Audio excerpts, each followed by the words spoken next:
Welcome to episode 2, where I show you how to make a sorting visualizer in Scratch. This time we are going to work on colors and highlights. Colors are used to tell to be able to easier tell the difference between certain elements, and it just looks nice. And also highlights are where certain elements are highlighted differently because the pointers of a sorting algorithm will be on it. These should be fairly easy. So we're going to go back into our draw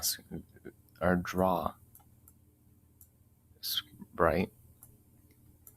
And now where we have all this, what we're actually going to do is go back to pen, and we're going to set pen color to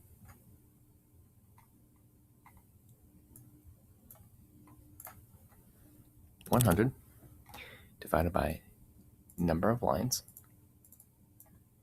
multiplied by number.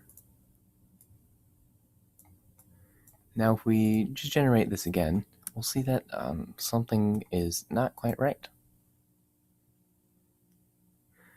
That is because we need to set the other things. We need to set saturation to 100. We need to set the brightness to 100. Let me just make sure that's correct. And that makes it so that now we can have color. Before we were just setting it to these colors, but these were like this. So we just get black. But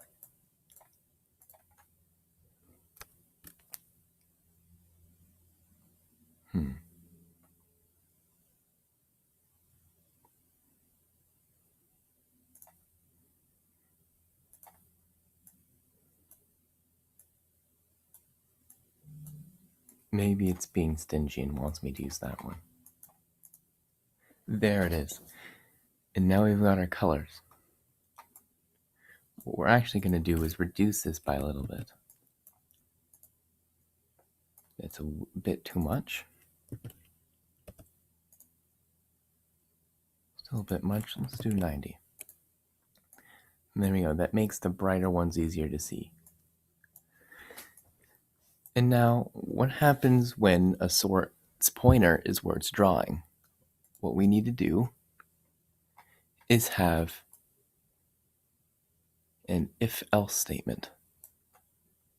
We'll change this like this. We'll put all this over here, because this doesn't matter whether or not we're on an element or not. We're always going to draw the lines the same length. We're always going to draw it. We're always going to move the same amount, and we're still always going to change number by 1. What we're going to need to do is make 2 new variables named I and J. We will hide these, and we will have an OR statement, and if number, we'll put number both is equal to I or J, we'll duplicate this to keep this the same. We will set brightness to 0, and we can remove this and this.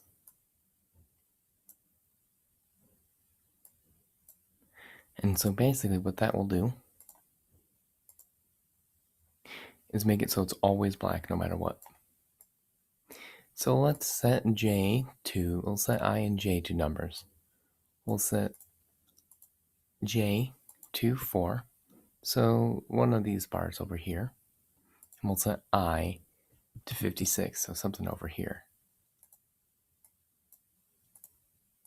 And we'll run it again, and we should see 2 black bars.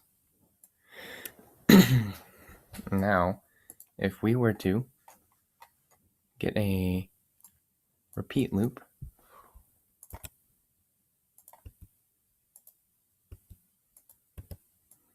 set these to here, and then change them both by 1, and let's do number.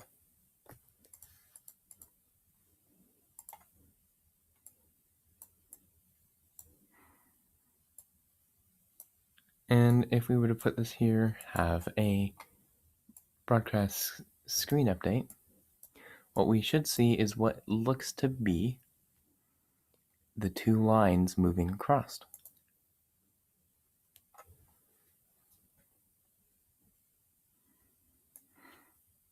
Now what we're actually going to do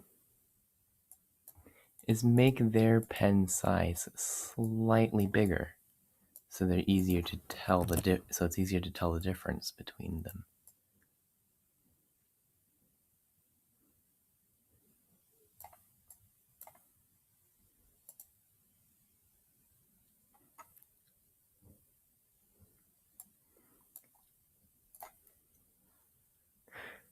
And that is it for episode 2, a very short one, I know, but next one is going to be quite exciting. We are going to code in bubble sort, and we are also going to code in how to pick a sort.